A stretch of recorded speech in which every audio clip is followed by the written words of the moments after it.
Hello everyone, welcome to our new class. और reshaping India's political map, उस chapter को ही हम हमारे कंटिन्यू करेंगे। लास्ट आप देखोगे हम लोगों ने दिल्ली सल्तनत के बारे में डिस्कस कर लिया था और कृष्ण देव राय के बारे में भी हम लोग पढ़ चुके थे। जो इनकी बुक है दैट इज़ अमुक्ता मलयालम, तेलुगु में लिखी हुई है। अगर मैं बात करूँ कृष्ण देव राय, ये विजयनगर एम्पायर से ही जुड़े हुए हैं। ठीक है, इन सब के बारे में हमारा हो गया था। फिर मैंने आपको बताया था ये जो म्यूजिकल पिलर्स, ठीक है, जब आप इस पर हिट करते हो तो इससे म्यूज़िक साउंड आता है। इवन अगर आप देखोगे विजयनगर एम्पायर के बारे में, ये जो आपके ना डोमिंगो पियास, याद रखना। ठीक है, इन्होंने भी एक्सप्लेन करा, मतलब बताया कि ये सिटी कितनी डेवलप है, कितनी बेटर है, अच्छी इसके बारे में। ठीक है, कि कहीं ना कहीं वो कहते हैं कि this city seemed to me as large as Rome, compare करते हैं, and very beautiful to the sight. बता दें कि यहाँ पर ग्रुप्स देखने को मिल रहे हैं, मतलब अच्छे से मेंटेन कर रखा है। ठीक है, देन कृष्ण देव राय की डेथ हो जाती है 1529 में।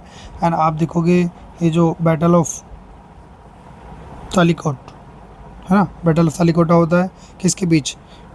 विजयनगर एम्पायर और बहमनी के बीच। ठीक है, जिसमें आपका जो विजयनगर एम्पायर वो हार जाता है और बहमनी एम्पायर जीत जाता है। एंड बाद में बहमनी एम्पायर भी आपस में लड़ाई करके ख़त्म हो जाता है। Now today we will talk about Mughals. Mughals के बारे में अगर बात करूँ, सबसे पहले आता है कौन? बाबर। राइट, 1526 में बाबर आएगा। बाबर का बेटा हुमायूं, हुमायूं के बाद अकबर, अकबर के बाद जहांगीर, जहांगीर के बाद शाहजहाँ, शाहजहाँ के बाद Aurangzeb. Aurangzeb is the last powerful ruler. ठीक है, अगर हम बात करते हैं मुग़ल एम्पायर का कि कब से कब तक रूल करा है, तो आप वो ध्यान दोगे, दैट इज़ 1526 से लेकर, राइट, 1526 से लेकर ऑलमोस्ट 1857। ये आप लास्ट रूलर की अगर मैं बात करूँ, that would be Bahadur Shah Zafar. Okay, now while the Delhi saltanat, ध्यान देंगे यहाँ पर, while the Delhi saltanat Babur a Turkic Mongol ruler and military strategist who having been thrown out of Samarkand. मैंने आपको बताया ना कि समरकंद जीतना चाहता था। स्टार्टिंग में हम लोगों ने डिस्कस करा था कि उतना सक्सेसफुल नहीं हो पाता। कौन? बाबर। बाहर उज्बेकिस्तान अगर करंट में गए। लेकिन इस टाइम पर अगर मैं बात करूं, जब इंडिया में आता है तो कहीं ना कहीं बाबर डोमिनेट कर पाता है। Which will first later be called first battle of Panipat. ये होगा आपका फर्स्ट बैटल ऑफ पानीपत 1526। किस किस के बीच में? That is Babur and Ibrahim Lodi. चार back to back Babur battle लड़ता है यहाँ पर 1526। That is first battle of Panipat. Second battle की अगर मैं बात करूँ 1527, battle of Khanwa. Third battle of की अगर मैं बात करूँ 1528, battle of Khakra and battle of Chanderi. चार बैटल बैक टू बैक लड़ता है बाबर 1526, 1527, 1528, 1529 एंड 1530 में बाबर की डेथ हो जाती है। राइट, लेकिन बाबर अगर बात करें बाबर क्यों जीता, क्योंकि बाबर किस चीज़ का इस्तेमाल करता है? आपका गन पाउडर और तोप, मैचलॉक गन्स, जो कि अभी इंडिया में इतनी ये टेक्नोलॉजी नहीं आई थी। ठीक है, नई थी यहाँ के लिए। राइट, एंड कौन सी डायनेस्टी में रहता है? That is Mughal dynasty. यहाँ पर देखोगे बैटल फिर एक्सप्लेन करता है। यहाँ पर एक इमेज दिख रही है आपको बाबरनामा में, किस इस बैटल के बारे में था, battle of Panipat. As depicted a copy of Baburnama. Baburnama लिखने वाला कौन है? बाबरनामा लिखने वाला ही कौन है? That is Babar. ओके, चलिए आगे चलते हैं। यहाँ पर आप देखोगे Baburnama and India. Baburnama, right, Baburnama किसने लिखी है? बाबर ने लिखी है विद अ कीन appreciation for architecture, poetry and animals. इस सब के बारे में लिखा है। ठीक, बाबर इन सब पर ठीक है फोकस कर रहा है। But he was also brutal and ruthless conqueror, slaughtering entire population of cities, enslaving women and children, and taking pride in creating towers of skulls made from slaughters people of plundered cities। ये भी मारा जा रहा है कि मारकाट उस बाबर ने भी बहुत करी। ठीक है, हालांकि अगर आप देखोगे बाबर को कहीं ना कहीं उज्बेकिस्तान, सेंट्रल एशिया की अपनी याद आ रही है ना। 1526 में आप देखोगे बाबर को, राणा संगा को क्या लग रहा था कि बाबर लूट के लिए जाएगा। And no doubt nostalgic about Central Asia and found India to be a country of few charms. कि ठीक है, ज़्यादा उसको मज़ा भी नहीं आ रहा है, बट उसने ये भी ध्यान दिया कि अगर हिंदुस्तान की अगर बात करें, country has masses of gold and silver, no doubt इस चीज़ की कमी नहीं है। प्लस यहाँ की अगर मैं बात करूँ क्लाइमेट की, वो भी अच्छा है। ठीक है, लाइक आपको रेन भी देखने को मिल रही है, एयर ठीक है, आपकी एयर भी अच्छी है यहाँ पे, आज की तो खैर पोल्यूटेड है, लेकिन उस टाइम की अगर बात करें अच्छी थी, ठीक है। Not to be surpassed for healthiness and charm, इसलिए बाबर कहता कि ठीक है अब कहाँ रहूँगा, इंडिया में ही रहूँगा। Main issue specially India's wealth, he decided to stay and build his empire in India rather than return to Central Asia. और इसी वजह से जब ये रुक जाता है फिर इसकी सेकंड बैटल होती है किसके साथ, आपका राणा सांगा के साथ। नाउ फिर मैंने बताया ना डेथ हो गई, 4 बैटल लड़ता है बाबर, 1526, 27, 28, 29 और 1530 में डेथ हो गई। मतलब अभी एम्पायर इस्टेब्लिश हो रहा था, बढ़ रहा था, लेकिन बाबर की डेथ हो जाती है और उसका बेटा हुमायूं बनता है next king. Struggle to hold the empire together, taking advantage of this Sher Shah Suri, a powerful Afghan leader, established, ठीक है, ये अपनी बनाएगा क्या, Sur dynasty. The empire was short lived however as Humayun soon reconquer the lost ground. हालांकि अगर मैं बात करूँ हुमायूं की, ठीक है, इसको अपना एम्पायर वापस मिल जाएगा, जीत लेगा, लेकिन ज़्यादा टाइम तक, वो कहते हैं ना किसी किसी के नसीब में खुशियाँ नहीं होती, सेम लाइक फॉर हुमायूं, ठीक है। उसके बाद दीन पना लाइब्रेरी की सीढ़ियों से गिरकर इसकी डेथ हो जाती है। बिफोर दिस हैपेंड हेमू, ठीक है, आप अगर मैं बात करूँ कौन, हेमू विक्रमादित्य भी बोला जाता है इनको, right, that is Hemu Vikramaditya, skill military commander and chief minister under one of the last Suri rulers, capture Delhi and ruled it briefly under the royal name of Hemchandra Vikramaditya. कुछ टाइम के लिए रूल करता है, जब जो अकबर है वो नॉर्थ वेस्ट से आ रहा होता है। Through enjoying some of military success he was injured on the battle field, ठीक है, घायल हो जाता है, राइट, और बाद में अकबर इसको मार देगा, किसको, हेमू विक्रमादित्य को, राइट। हालांकि आप देखोगे अकबर अभी छोटा है, 13 साल का है, अकबर के बिहाफ पर कौन रूल कर रहा है नॉर्मली, जो लड़ाई लड़ रहा है, that is Bairam Khan. Okay, चलो आगे चलते हैं, बात करते हैं किसके बारे में, अकबर के बारे में। ध्यान देना, Akbar empire at the age of 13 upon his father Humayun accidental death, बताया ना सीढ़ियों से गिर के मर गए, राइट। अगर बात करें अकबर की, his region was blend of brutality and tolerance shaped by ambitions and strategy, right. In early conquest following many of his predecessors examples, he showed no mercy on the fort Chittor, पूरा किला घेर लेता है almost चारों तरफ से, ठीक है, बाद में जीत भी लेता है, right. Mughal army but the fort finally breached, वो काफ़ी टाइम तक ये मतलब वेट करते हैं, died after fighting in the large numbers while hundreds of women committed jauhar. जब ये जीत जाते हैं, वो चित्तौड़गढ़ फोर्ट, जो बहुत सारी वुमेंस होती हैं वो क्या कर लेती हैं, जौहर की अगर बात करूँ, जो चौहान में बहुत फेमस होगा, आप देखोगे कि अगर किसी एनिमी ने अटैक करा, ठीक है, और वो जीत गए, तो जो वाइफ हैं, जो वुमेंस हैं वहाँ की, वो जौहर कर लेती हैं, मतलब अपने आप को आग में चली जाती हैं वो, है ना, आग में जल के मर जाती हैं, बजाय किसके, दुश्मनों के हाथ लगने के, क्योंकि फिर वो एक स्लेव बना के रखा जाता है, उनके साथ गलत किया जाता है, डिसरिस्पेक्ट करी जाती है। सो वो इसकी बजाय अपने आप को अपनी जान देना बेटर समझते थे। सो और इसको एक हीरोइक टर्म में कंसीडर करा जाता है, एक ब्रेवरी के उसमें। Okay, now Akbar ordered the massacre of some 30,000 civilians, ये बताया जा रहा है इसमें, and surviving women and children were enslaved. बना लिया ना, Akbar was 25 at that time. He sent a message of victory which read, "We have succeeded in occupying a number of forts and towns belonging to the Enfields and have established Islam there." और ये बोला जाता है कि starting में अभी जैसा अकबर कह रहा है कि मैं फोर्सफुली कन्वर्ट करवाने को इस्लाम समझ रहा हूँ, बाद में अकबर ही खुद इस चीज़ को कहेगा कि नहीं वो चीज़ सही नहीं है ना, वो कहेगा कि नहीं वो एक मतलब कि किसी को ज़बरदस्ती इस्लाम कबूल करवाना, that was not the correct thing, right. Akbar follows his predecessors in this thought of his, a monarch should be ever intent और कन्क्वेस्ट, मतलब हमेशा उसको जीतने के बारे में सोचना चाहिए, ठीक है, अपने राज्य को बढ़ाते रहना चाहिए। As his empire grow he increasingly used political strategies to stabilise it, he entered into marriage alliances. अब क्या करना है, शादी करके मतलब आप देखोगे मैरिज करके उसको अपने उसमें ला लिया, मैट्रिमोनियल अलाइंस पढ़ाया आप लोगों ने, with princesses of neighbouring kingdoms, welcome Rajput regionals in to his court, उनको भी बड़ी पोस्ट पर रख देता, ठीक है। देखो यहाँ पर जौहर के बारे में भी बताया गया है, often took the women as slaves और अब्यूज देम, ठीक है।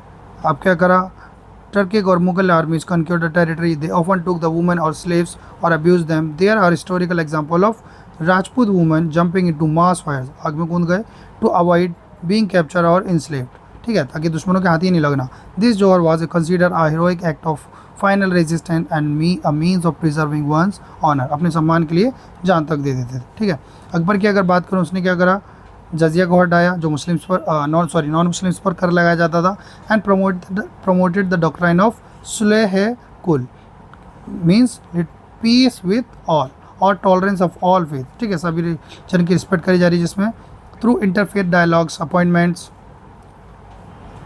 of Hindus official and high position and other bold reforms. Akbar expanded and established his empire, even gaining the support of many Rajput rulers. पता है ना, उनका भी support मिल रहा है किसको, अकबर को। His court historian and biographer Abul Fazl, that is very important. अगर बात करूँ, अबुल फजल ने बुक लिखी थी, that is Aine Akbari, right. Formally persecuted men into conformity with my faith and deemed it Islam. देखो बोल रहे हैं ना, बाद में वो बताता है कि मैं सोच रहा हूँ कि क्या करता था मैं, है ना। अगर अकबर की बात करेंगे, ये रूल करता है कितने, almost 50 years. 1556 second battle of Panipat, और फिर इसकी डेथ हो जाती है 1605 में। ओके, बीच का पीरियड अगर इसका पीसफुल होगा, ठीक है, और जो एंड का फिर लास्ट के फाइनल 15 ईयर्स होते हैं, फिर से ये अपना जो मिलिट्री कैंपेन ने बढ़ाता है कि कश्मीर, सिंध, डेक्कन, अफगानिस्तान पूरा ऑलमोस्ट, ठीक है, यहाँ तक पहुँच जाता है ना। आगे चलते हैं, यहाँ देखो द 5 स्टोरी पंचमहल कहाँ पर बना है, फतेहपुरी सीकरी, कहाँ, आगरा। ठीक है, city build Akbar near present day Agra, right. चलो आगे देखते हैं। अकबर पढ़ा लिखा नहीं था, ठीक है। Despite being illiterate, Akbar became keen to explore Persian and Indian texts and showed great interest in classical Indian thought and often invited scholars to his court। मतलब वो हर धर्म में इंटरेस्टेड था, वो जानना चाहता था कि हाँ अच्छा इस धर्म में क्या अच्छा है, इस धर्म में क्या अच्छा है, इस तरह से, राइट। तो क्यूरियोसिटी थी एक जानने की अकबर को। House of translation at the Fatehpur Sikri where he had major Sanskrit text translated into Persian including Mahabharata, जिसको क्या बोला जा रहा है, रज़्मनामा इन पर्शियन, और the book of war, Ramayana with 176 beautiful miniature paintings, the Bhagavad Gita and the Panchatantra, right. इन सब के बारे में फिर अकबर का बेटा बात करेंगे, that is Jahangir.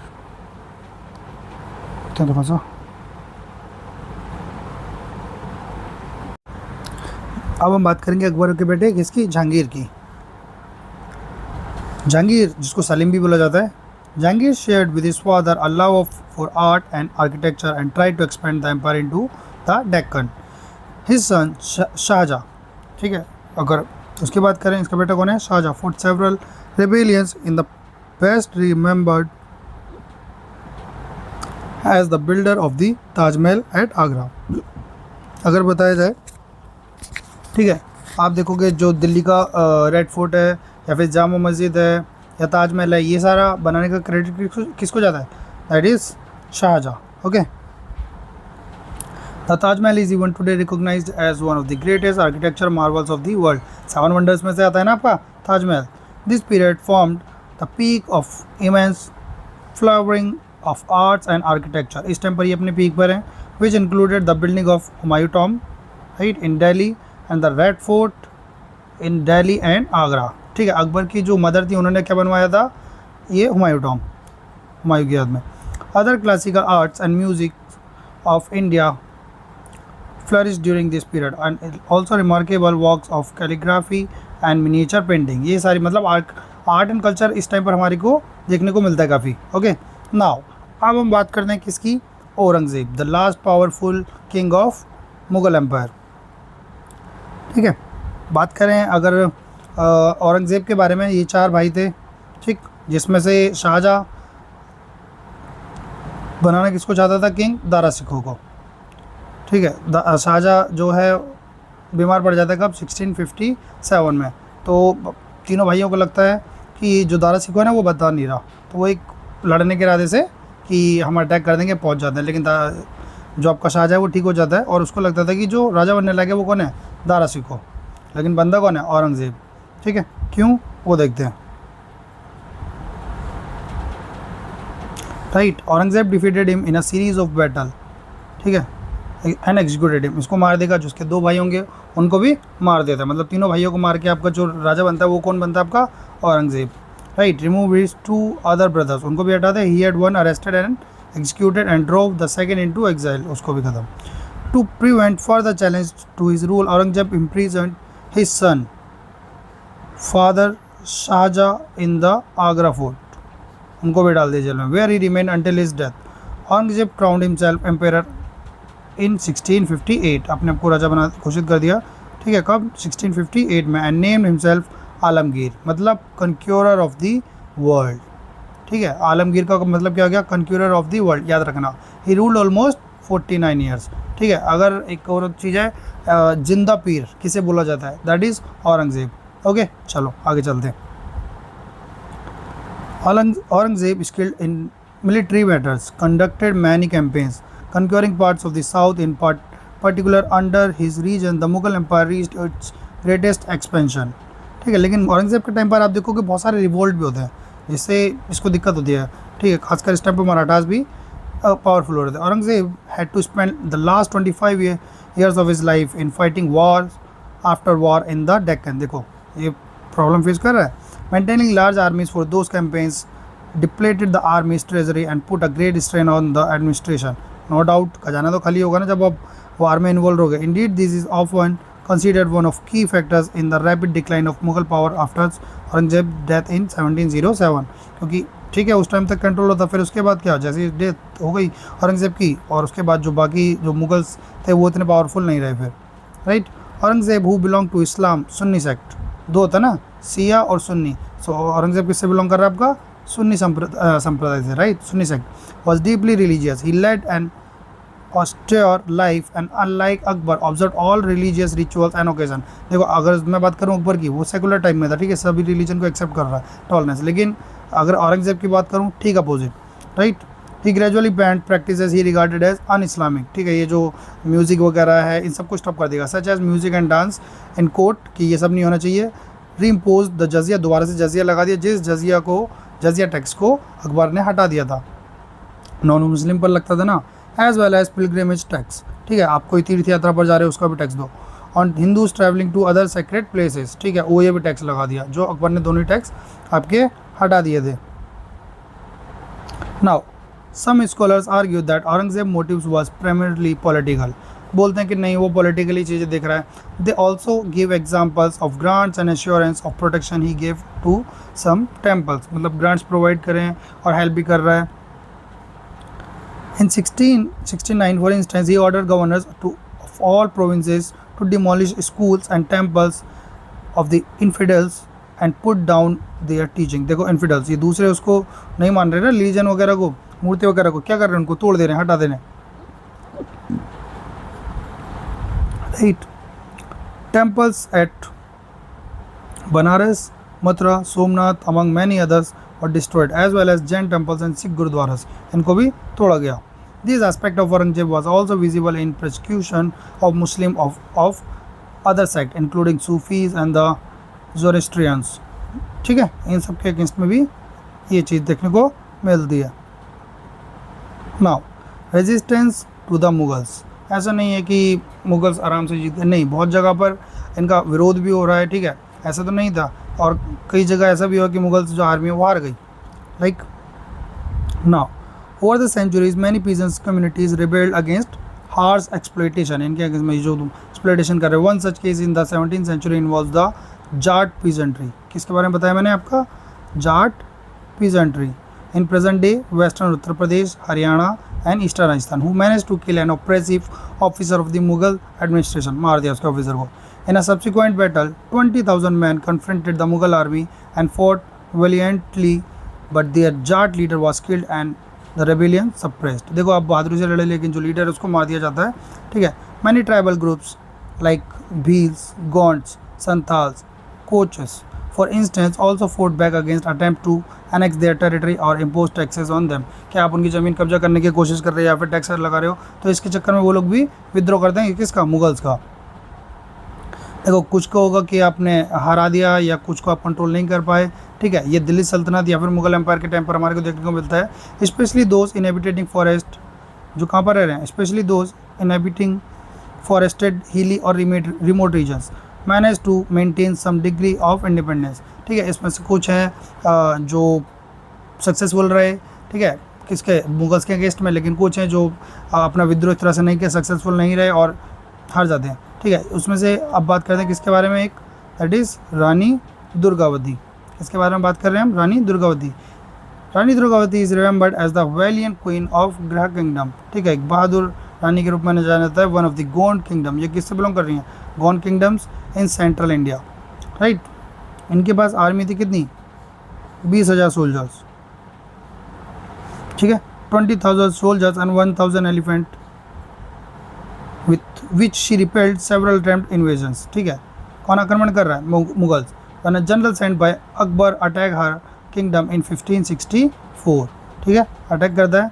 Despite being outnumbered and outmatched in weaponry, she led her troops and fought bravely, लड़ती है बहादुरी से। Wounded she took her own life on the battlefield to avoid capture, ठीक है।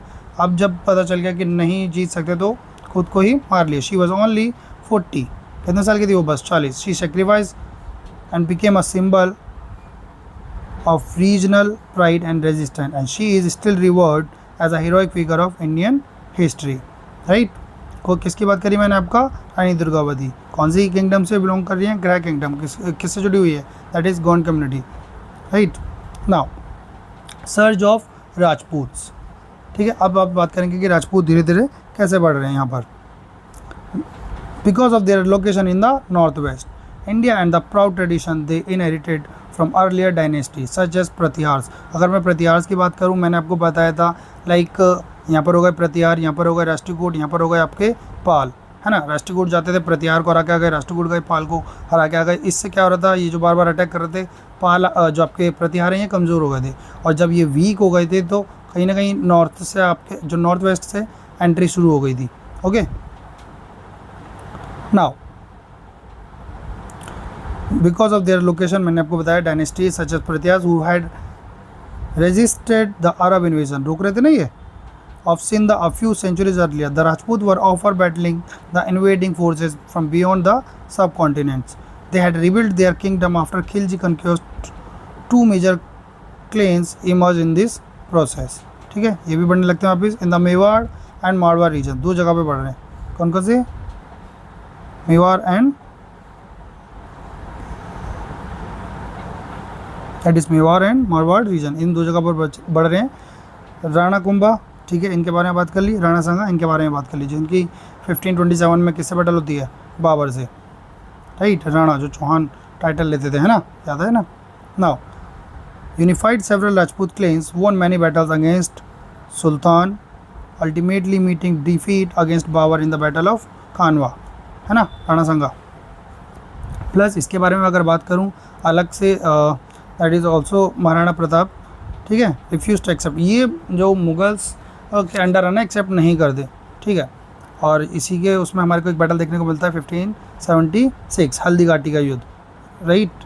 बताया ना कि यहाँ से महाराणा प्रताप और अकबर की साइड से कौन लीड करता है, मान सिंह, ठीक है। और जिसमें आपके जो महाराणा प्रताप है वो हार जाते हैं और वहाँ से भाग जाते हैं, और बाद में क्या किस चीज़ को फॉलो करते हैं, gorilla warfare.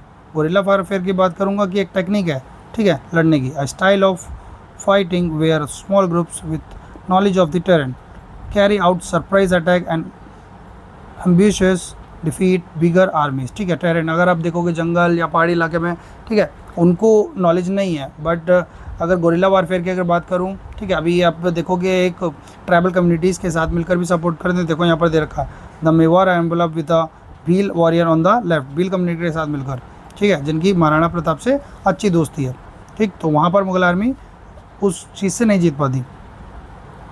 Mughal from Aravalli Hills, living in harsh condition but firm on his independence.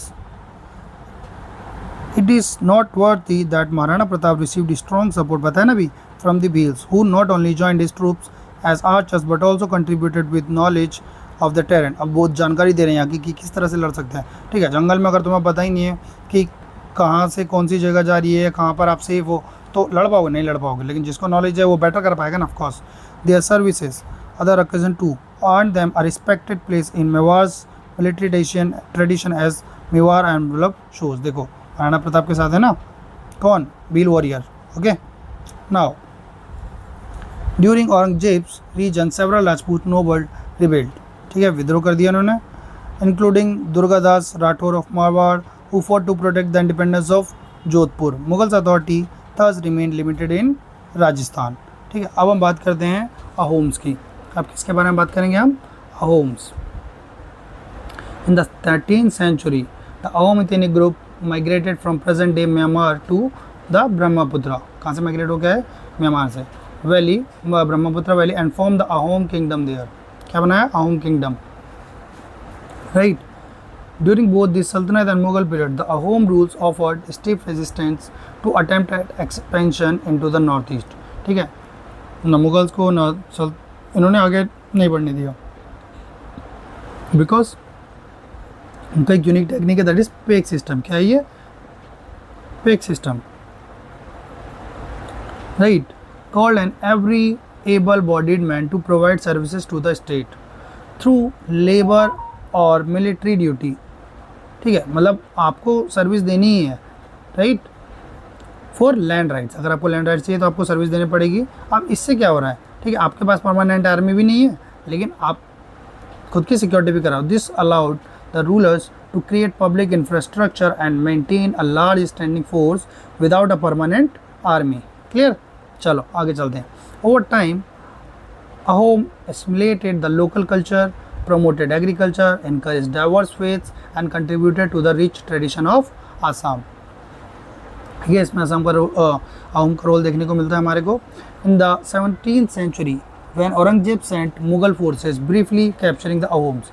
जीत नहीं पाएंगे, देखना, capital Gargaon, right. The Ahom use their knowledge of terrain, फिर से आ गया ना, टेरेन नॉलेज है इनको, dense forest, hills and rivers and persistence guerrilla tactics। यूज क्या करा इन्होंने? फिर से guerrilla tactics, right, to repulse the attack, although the later had more men and larger fleet of river boats, notably in the battle of Saraighat। ये कौन सी? इस battle को याद रखना, 1671 battle of Saraighat, fought on the Brahmaputra river near present day Guwahati, Assam। the Ahom military commander Lashit Borfukan and his 10,000 men defeated a Mughal force। हरा दिया of 30,000। इनकी force कितनी थी? 10,000, और मुगल्स की कितनी थी? 30,000। ठीक है, उसको हरा देते हैं, और ultimately the Ahom were able to preserve their independence. मतलब इस चीज़ को, इस जगह को मुगल कंट्रोल नहीं कर पाए।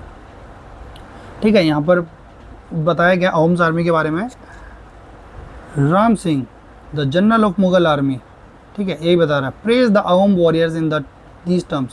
every Assamese soldier is expert in rowing boats, boat चलाने में, in shooting arrows, in digging trenches and in wielding guns and cannons। I have not seen such specimens of versatility in other parts of India। मतलब इतने talented थे वो।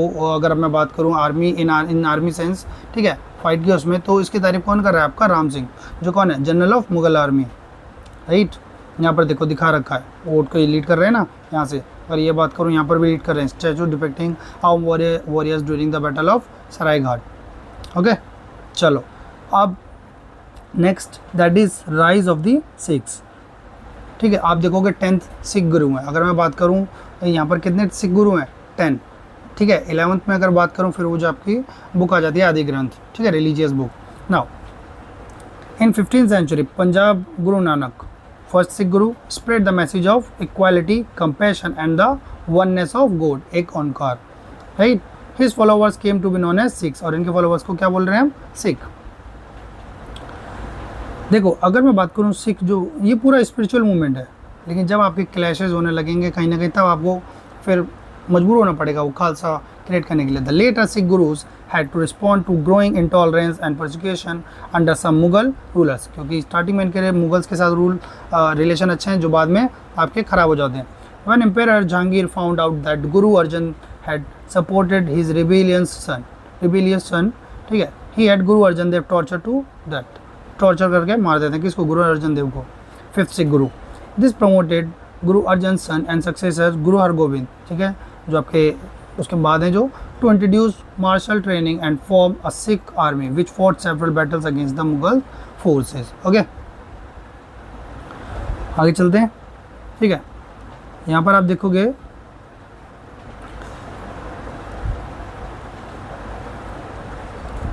The Sikh secret text, गुरु ग्रंथ साहिब, यही बताया ना मैंने अभी, 10 सिख गुरु के बाद फिर आपका जो बुक के फॉर्म में होता है that is Guru Granth Sahib was first compiled by Guru Arjan Dev Guru Tegh Bahadur hymns और added later it stresses that there is one god for all one एक ओंकार अभी बताया ना who established the earth as a home for dharma and enjoins Sikhs to practice truthfulness, compassion, humility and self-control among other values. An example ध्यान देना यहाँ पर truth is high but higher is still is truthful living.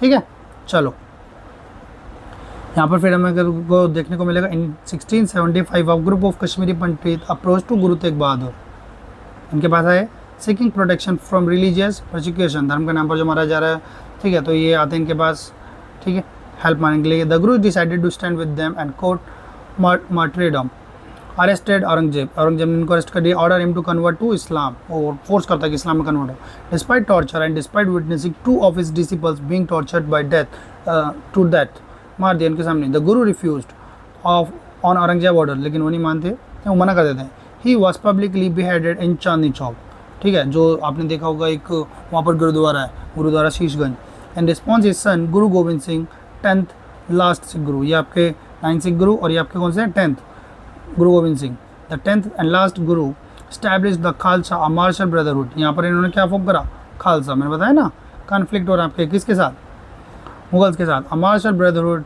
Committed to justice equality and defence of faith which frequently clashed with the Mughals forces as cost of life यहाँ पे फिर conflict होता है Mughals के साथ okay now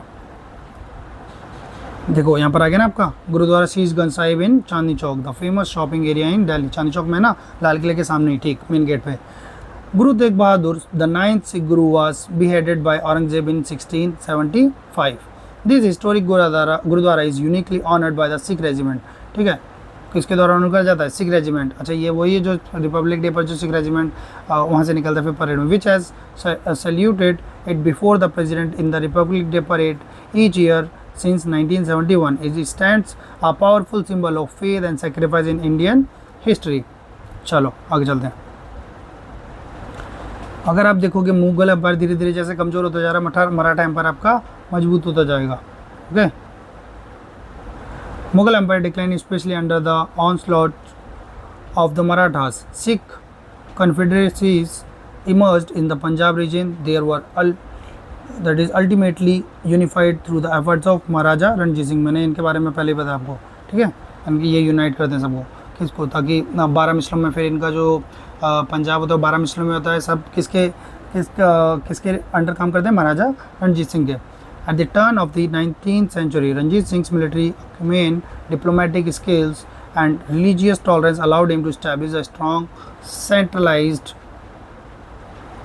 Sikh empire which spanned much of the northwest, including the parts of Kashmir. बाद में आप देखोगे धीरे धीरे फिर जो ब्रिटिशर्स हैं वो इनके एम्पायर को भी कंट्रोल कर लेते हैं महाराजा रणजीत सिंह की डेथ के बाद ओके नाउ एडमिनिस्ट्रिंग इंडिया अगर बात करें एडमिनिस्ट्रेशन कैसा था किसके अंदर दिल्ली सल्तनत या मुगल्स के अंडर किस तरह से ये राजपाट चला रहे थे अगर थोड़ा उसके बारे में बात करें एडमिनिस्ट्रेशन अंडर द दिल्ली सल्तनत सबसे पहले बात करें किसके दिल्ली सल्तनत के अंडर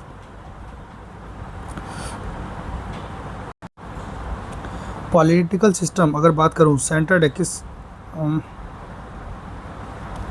ठीक है अगर मैं बात करूं पॉलिटिकल सिस्टम सेंटर्ड है किसके अंडर सुल्तान के जिसको पूरी अथॉरिटी है एब्सोल्यूट अथॉरिटी है उसके पास पॉलिटिकल एंड मिलिट्री हेड ठीक है and whose duties according to the contemporary chronicles included defending the territories of Islam against possible aggression, collecting fees and taxes and keeping in touch with public affairs and the condition of the people by personal contact मिल रहे हैं ठीक है हालांकि अगर बात करें जो सुल्तान है उसको कौन असिस्ट कर रहा है काउंसिल ऑफ मिनिस्टर्स कहते ना कि राजा साहब ऐसे करो ठीक है वो are in charge of the various departments of the सल्तनत उनको अलग अलग डिपार्टमेंट दिया हुआ है जब राजा को सलाह चाहिए तो राजा इनसे पूछ रहा है इन्होंने क्या इंट्रोड्यूस कर रखा था आपका इक्ता सिस्टम ठीक है in which territories were assigned to nobles उनको बोला जा रहा था iqtadars to collect taxes minus expenses और support to go to the sultan's treasury they were needed in particular to maintain the army tax चाहिए होगा ना भाई आर्मी कहाँ से रखोगे फिर आप अगर टैक्स ही नहीं लोगे तो The system created a network of local administrators loyal to the central authority. But there post were not hereditary, ठीक है, वो ठीक है, लेकिन कि उसका बेटा वो बनेगा नहीं, ऐसा फिक्स नहीं है. While taxes were levied on the trade at every stage, the burden fell most heavily on the peasantry. घूम फिर कर किस पे पड़ रहा है, किसानों पर. And some contemporary accounts report considerable cruelty in extracting revenue from the land, ठीक है, उसमें भी दिखाया गया कि आप जो टैक्स वसूल रहे हो उसमें भी कितना नेगेटिव इम्पैक्ट पड़ रहा था किस पर, पीजेंट्री पर. नाउ फिर मैं बात करता हूँ द मुगल्स एडमिनिस्ट्रेटिव फ्रेमवर्क. अगर बात करें किसकी, मुगल्स की, मुगल के टाइम पर. Aiming at greater control and efficiency, Akbar recognised his administrative machinery. यहाँ पर आप ध्यान देना, the diwan to care of the finances, अलग अलग बांट रखा था. Diwan to care finances while the Mir Bakhshi looked after military matters. Mir Bakhshi क्या देख रहा है, मिलिट्री मैटर्स. एंड द खाने सामान, अगर बात करूँ कौन, खाने सामान was in charge of public works, trade, industry, agriculture, besides the royal house hold, ये तो है ही, ठीक है. नाउ अगर बात करूँ किसकी, सदर, ठीक है. द सदर was responsible for justice, religious, educational matter. Such ministers were assigned to each of the empire 12 provinces, subas, 12 सूबे इसमें बांटा हुआ है, which were further subdivided with effective checks and balance. उसको भी सूबास को भी उसके अंदर भी डिवीज़न कर रखी है, लेकिन ये ध्यान रखा जाता है जो अल्टीमेट अथॉरिटी होगा वो कौन होगा, किंग, ठीक है. At the village level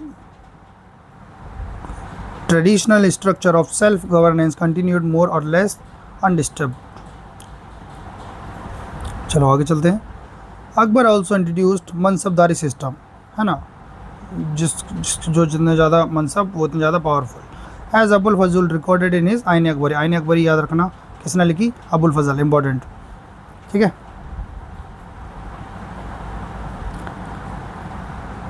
which describe Akbar's administration mansabdars officers. According to their mansabs, ranks were expected to maintain a precise number of elephants. जिसकी ज़्यादा जितनी रैंक होगी उसके पास उतनी ज़्यादा elephants, horses, camels as well as troops for the states. ये सब होगा, ओके. प्लस कोई ज़्यादा पावरफुल ना हो जाए, इसके लिए आप रेगुलर इंस्पेक्शन भी कर रहे हो. कि होता था ना कि ठीक है हम अपनी आर्मी बनाएंगे और अब राजा के कंट्रोल में नहीं रहेंगे, तो इसके लिए चेक एंड बैलेंस भी रखा जा रहा है. were carried out to ensure compliance. Mansabdars were generally paid by being assigned land jagirs, ठीक है, and were therefore also known as jagirdars, ज़मीन दी जा रही है उनको. Despite Akbar's growing tolerance for different faiths, non-Muslims were kept in minority. Like यहाँ पर बताया गया कि जो सारे रिलीजन को मार रहे हैं, फिर भी जो हायर पोस्ट पे है वो नॉन मुस्लिम्स कम ही देखने को मिलते हैं, okay. Plus those of foreign origins were generally favored over those of Indian origin. बाहर के उनको ज़्यादा फेवर करा जा रहा है. टोडरमल, टोडरमल की अगर बात करूँ, ये आपके शेरशाह सूरी के टाइम पर भी थे, है ना, चीज़ें देख रहे हैं. कौन, Todarmal, right. Akbar finance minister, कौन है अकबर के finance minister. Introduce N efficient revenue system, क्या इंट्रोड्यूस करा, रेवेन्यू सिस्टम, ओके. नाउ अब बात उठती है कि आम लोगों की लाइफ कैसी थी उस टाइम पर, ठीक है.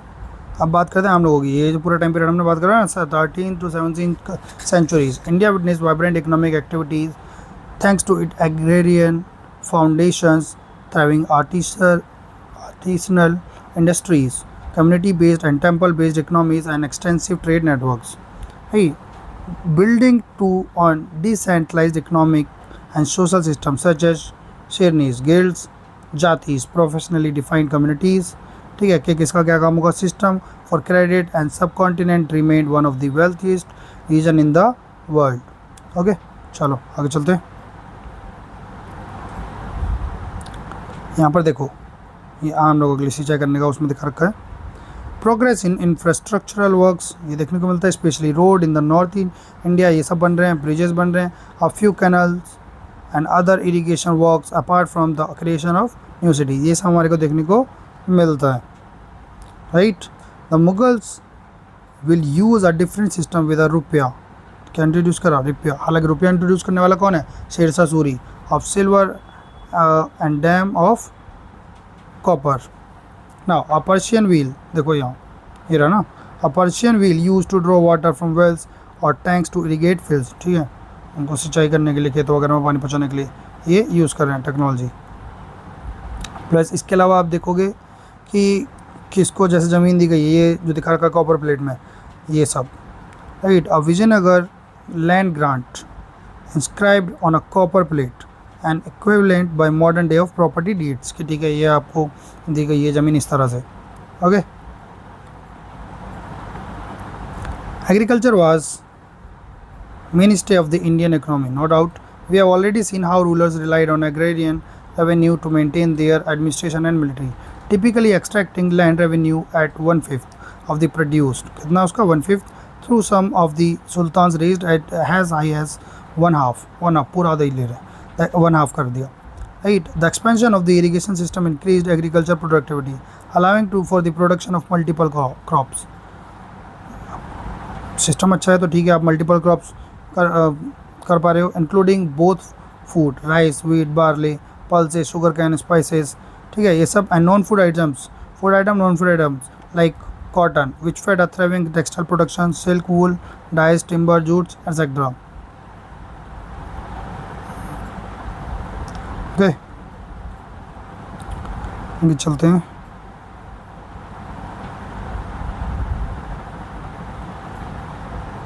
ये हो गया है हमारा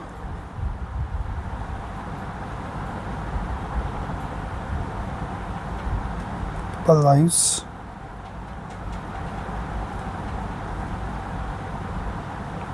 राइट, अपार्ट फ्रॉम टेक्सटाइल्स,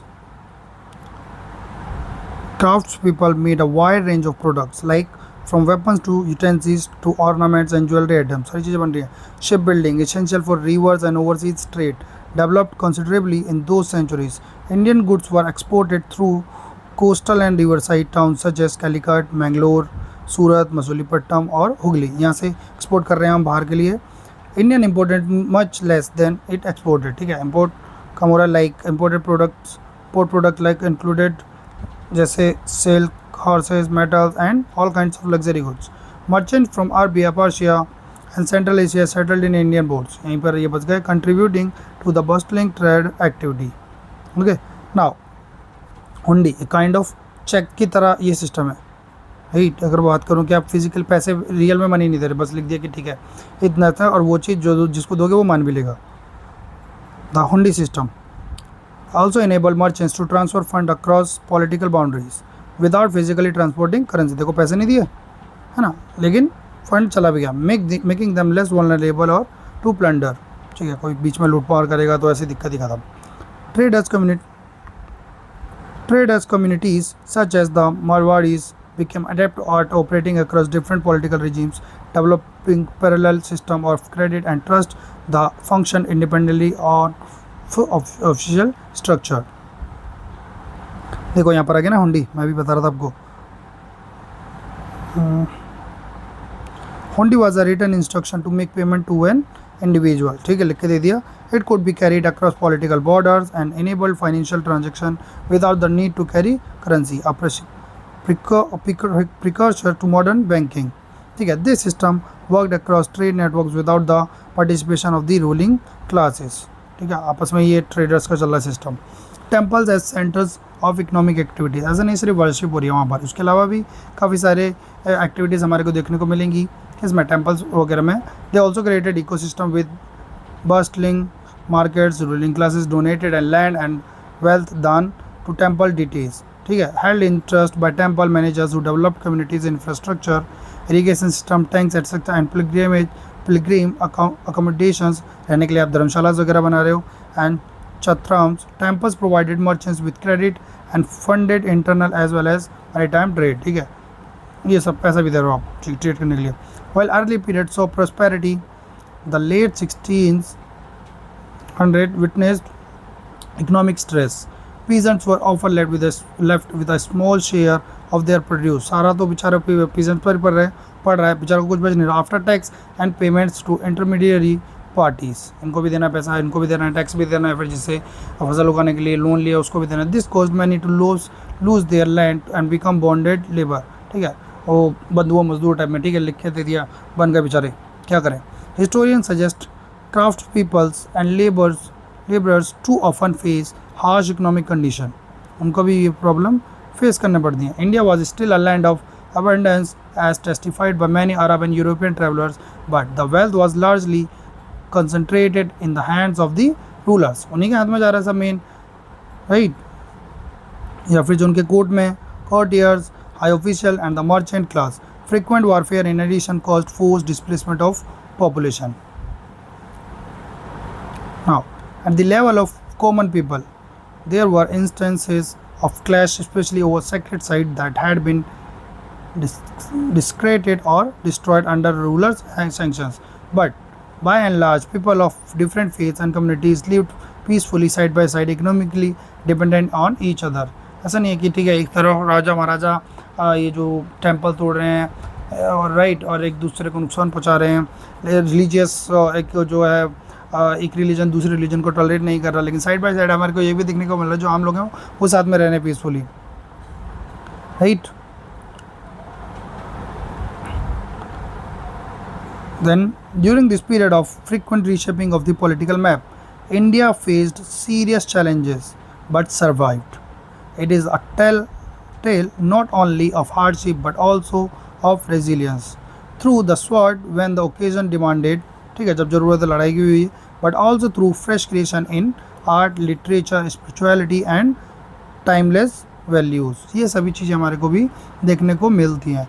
सो अगर मैं बात करूँ ओवरऑल इस चैप्टर में जो हम लोगों ने पढ़ा, स्टार्टिंग करी हम लोगों ने दिल्ली सल्तनत से, कुतुब मीनार के उससे हमारा स्टार्ट होता है. दिल्ली सल्तनत की बात करी, दिल्ली सल्तनत के बाद हम लोग बात करते हैं मुग़ल एम्पायर की, विजयनगर एम्पायर, बहमनी एम्पायर और कुछ ट्राइब्स लाइक अहोम्स, इनके बारे में बात होगी. बात की हमने सिख के बारे में बात करी, सिख्स के बारे में कि गुरु नानक के बारे में, राइट, एंड जो सिख हैं उनके कैसे क्लैशेस होते हैं मुगल्स के साथ. दैन आपका खालसा का फॉर्मेशन होता है, राइट. उसके बाद we talked about the things administration, चाहे वो आपका दिल्ली सल्तनत के टाइम पे हो, मुगल्स के टाइम पर हो, या फिर उसके बाद, है ना. सिख में अभी अगर आप देखोगे महाराजा रणजीत सिंह के बारे में हमने बात करी. सो ये था आपका ओवरऑल चैप्टर लेंथी है एंड ये वीडियो भी लंबी चली गई है, लेकिन ज़रूरी था कि ख़त्म हो जाएगा. मुझे पता है फिर सिलेबस आपको थोड़ा पीछे हो रहा होगा उस हिसाब से. सो ये था हमारा ओवरऑल चैप्टर. आई होप सबको समझ में आया होगा. एक इसके लिए क्वेश्चन आंसर की क्लास भी लेके आऊँगा मैं, ताकि कितना समझ में आया, अगर पहले उसको अटैम्प्ट करने से पहले पूरी क्लास देख लेना, ठीक है.